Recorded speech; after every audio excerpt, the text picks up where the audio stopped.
Hi hello friends, എല്ലാ കൂട്ടുകാർക്കും പുതിയൊരു എപ്പിസോഡിലേക്ക് സ്വാഗതം. അങ്ങനെയാണെങ്കിൽ നമ്മുടെ ദേവി വല്ലാതെ ദേഷ്യപ്പെടുവാട്ടോ. ആനന്ദേട്ടന് ആരിനെ പണിത് പിടിച്ചില്ലല്ലേ, അവനെ പറയുമ്പോ ആനന്ദേട്ടൻ എവിടുന്നാ ദേഷ്യം വരുന്നത്, അപ്പൊ എന്നെ ആരും പണിത് ആനന്ദേട്ടൻ ഒരു കുഴപ്പമില്ലല്ലോ. എന്റെ ദേവി, ഞാൻ അങ്ങനെയല്ല ഉദ്ദേശിച്ചത്. ആര്യൻ അവനൊരു പാവാ ദേവി, ഈ വീട്ടുകാർക്ക് വേണ്ടി മാത്രം ജീവിക്കുന്നവനവൻ. നാളെ നിനക്കൊരു പ്രശ്നം വരുമ്പോഴേ ഈ ആര്യം മാത്രമേ ഉണ്ടാവുള്ളൂ നിന്റെ സൈഡ് പറഞ്ഞ് സംസാരിക്കാനായിട്ട്.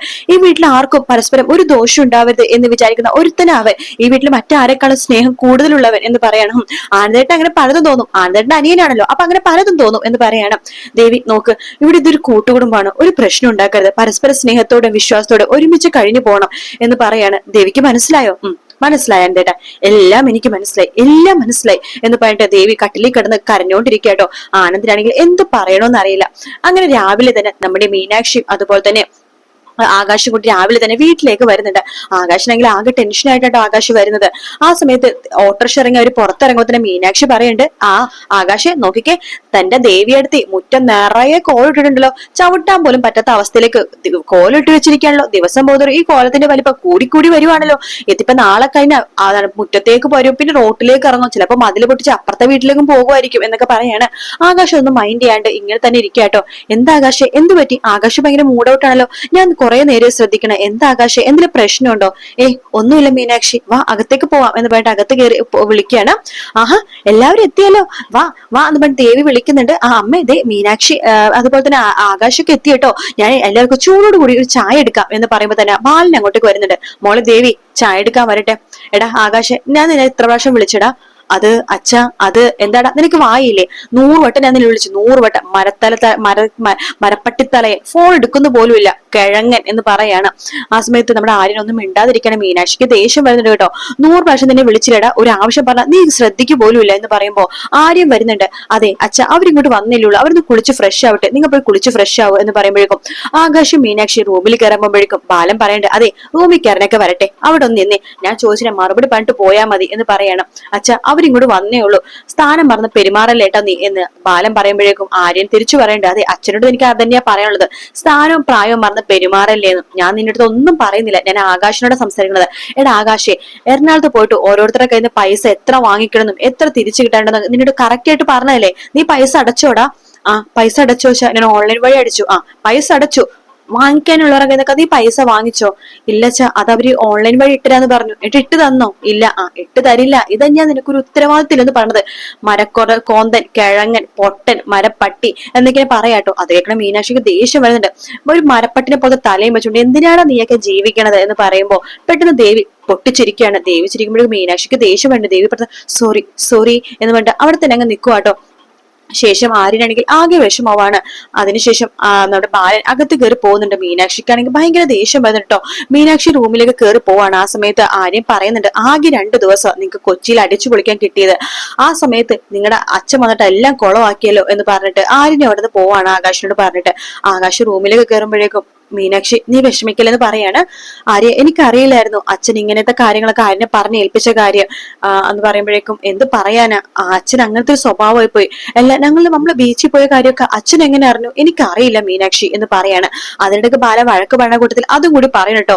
പാർക്കിലും ബീച്ചിലൊക്കെ കറങ്ങി നടക്കുന്ന സമയത്തെ നണ്ണാൻ എന്തെങ്കിലും വേണമെന്ന് ആലോചിക്കണമായിരുന്നു. എടാ, ഞാൻ നിന്റെ അമ്മേനെ കല്യാണം കഴിച്ച സമയത്ത് ഇതുപോലെ പാർക്കിലും ബീച്ചിലൊന്നും കറങ്ങി നടന്നിട്ടില്ല. അതുകൊണ്ട് എന്ത് സംഭവിച്ചു? കഷ്ടപ്പെട്ട് അധ്വാനിച്ച് നന്നായിട്ട് പണം ഉണ്ടാക്കി നിങ്ങൾക്കൊക്കെ വയറ് നിറച്ചിട്ട് കഴിക്കാൻ അതുകൊണ്ട് പറ്റുന്നുണ്ട് എന്നൊരു ഡയലോഗും കൂടി ബാലൻ പറയുന്നുണ്ട് കേട്ടോ. അങ്ങനെ മീനാക്ഷിക്ക് ഇങ്ങനെ ആകെ വിഷമമായിട്ട് വയ്യ. അതിനുശേഷമാണ് മീനാക്ഷി ആകെ വിഷമിച്ചിരിക്കുന്ന സമയത്ത് നമ്മുടെ ആകാശം സമാധാനിപ്പിക്കാനൊക്കെ നോക്കുന്നുണ്ടെങ്കിൽ ആകാശിനെ പറയണ്ടേ, എന്തിനാണ് ഇത് ഇങ്ങനെ പോയത്? ആകെ 2 ദിവസം കൊച്ചിയിൽ ഒന്ന് സമാധാനത്തോടെ ഇരിക്കാൻ വേണ്ടി പറ്റി, പക്ഷെ ആ 2 ദിവസം സമാധാനം സന്തോഷം എല്ലാം അച്ഛൻ കളഞ്ഞു പൊളിച്ചു എന്നൊക്കെ പറയാണ്. ആകാശിനും ആകെ വിഷമം വരും കേട്ടോ. അതിനുശേഷം നമ്മുടെ മീനാക്ഷി അതുപോലെ മിത്രയും അതുപോലെ തന്നെ നമ്മുടെ ഗോമതി കൂടി അടുക്കളയിൽ നിന്ന് സംസാരിച്ചുകൊണ്ടിരിക്കുകയാണ്. ഗോമതി പറയണ്ടു, എന്നാലും ബാലേട്ടനെ അവർ വരുമ്പോ തന്നെ ഇതൊക്കെ ചോദിക്കുന്നത് ഞാൻ വിചാരിച്ചില്ല മോളെ എന്ന് പറയാണ്. എന്ത് ചെയ്യാനാ, മീനാക്ഷിക്ക് ഭയങ്കര വിഷമമായി പോയി. അച്ഛൻ എന്തിനും സംസാരിക്കാനുണ്ടെന്നുണ്ടെങ്കിൽ റൂമിൽ നിന്ന് മാറ്റി നിർത്തി സംസാരിച്ചോട്, ഇതെല്ലാവരുടെ മുമ്പിൽ ആകാശിനേക്ക് എന്തൊക്കെ വൃത്തികേടാമേ പറഞ്ഞത് എന്ന് പറയണ. എന്ത് പറയാനാ, എല്ലാത്തിനും കാരണം ആ ദേവി, അവള് മനഃപൂർവ്വമാണോ അറിഞ്ഞുകൊണ്ടാണോ അറിയാതെയാണോ ഇങ്ങനെയൊക്കെ ചെയ്യണത് എനിക്ക് ഇപ്പോഴും മനസ്സിലാവണില്ല. ആ പെണ്ണിന്റെ സ്വഭാവം എനിക്ക് ഇപ്പോഴും മനസ്സിലാക്കാൻ പറ്റുന്നില്ല മിത്രേ എന്ന് പറയാണ്. അങ്ങനെ പറഞ്ഞുകൊണ്ടിരിക്കുക തന്നെ മീനാക്ഷി അങ്ങോട്ടേക്ക് വരുന്നുണ്ട് കേട്ടോ. മീനാക്ഷി വിഷമിച്ചിരിക്കുമ്പോ ഗോമതി പറയണ്ട, അയ്യോ മോള് വിഷമിക്കല്ലേ, അച്ഛന്റെ സ്വഭാവം മോൾക്ക് അറിയാലോ, മോളുടെ അച്ഛൻ പറയണ പോലെ തന്നെ മോള് വിചാരിച്ചാ മതി. അച്ഛൻ പറഞ്ഞതിൽ എനിക്ക് കുഴപ്പമില്ല അമ്മേ, പക്ഷെ അച്ഛനെ പറയാം, എന്ത് വേണമെങ്കിൽ ശാസിക്കാം, ശിക്ഷിക്കാം, പക്ഷെ അതൊന്ന് മാറ്റി നിർത്തി പറഞ്ഞൂടെ? ആകാശിനെ എന്തൊക്കെ വൃത്തികേടാ അച്ഛൻ വിളിച്ചു പറഞ്ഞത്. അതിനിടക്ക് ആ ദേവി എന്ന് പറഞ്ഞ സാധനത്തിന് ഒരു കളിയാക്കി ചിരി. എന്റെ പെരുവരലിൽ നിന്ന് ദേഷ്യം തരിച്ചു കേറിയതാണ്, അവരുടെ എന്റെ കൈ കിട്ടിയാലുണ്ടല്ലോ എന്ന് പറയുമ്പോൾ മിത്ര പറയണ്ട്.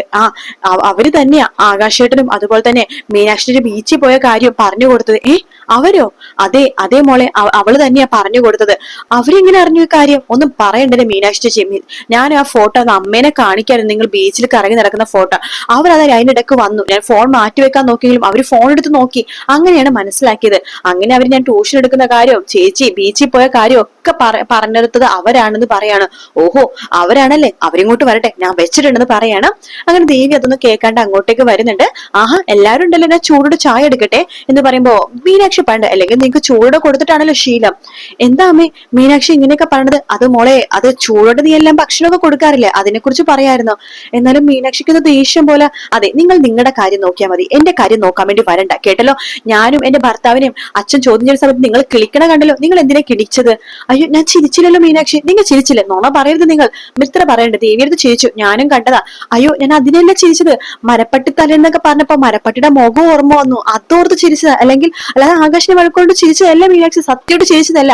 അല്ല, നിങ്ങളുടെ അച്ഛനമ്മയെ നിങ്ങളെ മര്യാദക്കാണോ വളർത്തിയത്? നിങ്ങൾ എന്താ ഇങ്ങനത്തെ വൃത്തികെട്ട സ്വഭാവം? ഞാനൊരു കാര്യം പറഞ്ഞേക്കാം, ഇനി മേലാൽ എന്റെയും ആര്യന്റെയും ജീവിതത്തിലേക്ക് നിങ്ങൾ ഒരു അക്ഷരം പറഞ്ഞു വന്ന ഈ മീനാക്ഷി ആരാന്ന് നിങ്ങൾ അറിയും എന്ന് പറഞ്ഞിട്ട് മീനാക്ഷി ദേഷ്യത്തോടു കൂടി അവിടെ നിന്ന് പോകുവാട്ടോ.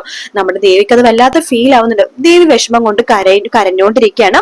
പിന്നീട് നമ്മുടെ ആര്യൻ ഒരു ചുരിദാർ വാങ്ങുന്നുണ്ട് മിത്രക്ക്. അതിനുശേഷം അത് കട്ടിലേ വെക്കാണ് മിത്ര കാണാനായിട്ട്. എന്നിട്ട് അങ്ങോട്ട് മാറി നിൽക്കുകയാണ്. മിത്ര റൂമിലേക്ക് വരുന്നുണ്ട്.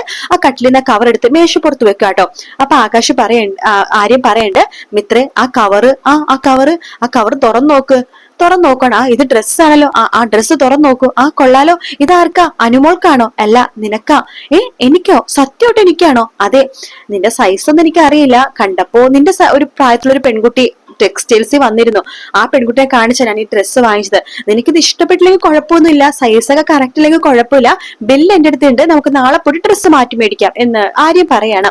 മിത്ര പറയണ്ട്, അയ്യോ ആര്യ, എനിക്കിത് ഭയങ്കര ഇഷ്ടമായി, ആര്യ വാങ്ങി തന്നതെല്ലാം എനിക്ക് ഭയങ്കര ഇഷ്ടമാണ്. പിന്നെ ആര്യനൊരു കാര്യം അറിയാവോ, ഈ കളർ എന്റെ ഫേവറേറ്റ് നിറമാണ്, പിങ്ക്, എനിക്ക് ഈ ചുരിദാർ ഭയങ്കര ഇഷ്ടമായി എന്ന് പറയുമ്പോൾ ആര്യ പറയണ്ട്, മിത്ര, നീ വാങ്ങിച്ചിടുന്ന ഡ്രസ്സിന്റെ അത്ര വില ഇതിനില്ല, വില കുറവാണെന്ന് പറയുമ്പോൾ വിലയിലല്ല ആര്യ കാര്യം, വാങ്ങിച്ചു തരുന്നതിലല്ലേ കാര്യം, എനിക്ക് ഒത്തിരി ഇഷ്ടമായി ആര്യ, ഒത്തിരി ഇഷ്ടമായി എന്ന് പറയുമ്പോൾ ആര്യന് ചെറിയൊരു ചിരിയൊക്കെ വരുന്നുണ്ട് കേട്ടോ. അങ്ങനെ നമ്മുടെ ദേവി ഇരുന്ന് കരയിലും ആര്യന്റെയും മിത്രനും ചെറിയ ചെറിയ പ്രണയം പൂക്കുന്നതും മീനാക്ഷിക്ക് ദേഷ്യം വരുന്ന ഭാഗത്തോട് പോയിട്ടാണ് ഇന്നത്തെ എപ്പിസോഡ് ഓവറോൾ തീർന്നത്. വീഡിയോ ഇഷ്ടപ്പെടുകയാണെങ്കിൽ ലൈക്ക് ചെയ്യാനും സബ്സ്ക്രൈബ് ചെയ്യാനും കമന്റ് ചെയ്യാനും മറക്കരുത്. ഇതിന്റെ അപ്കമിങ്, അതായത് ഇതിന്റെ തമിഴ് ഭാഗമായിട്ടുള്ള പാണ്ഡ്യൻ സ്റ്റോറിന്റെ 2 അപ്കമിങ് റിവ്യൂ പറയാനായിട്ട് ഉടനെ തന്നെ വരുന്നതായിരിക്കും. എല്ലാവരും കാത്തിരിക്കുക. അതുവരെ ടേക്ക് കെയർ, ബൈ ബൈ.